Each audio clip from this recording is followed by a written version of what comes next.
banal na manaming Diyos na makapangyarihan.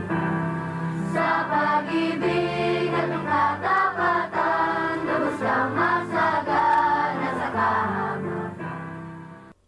Huwag mabalisa.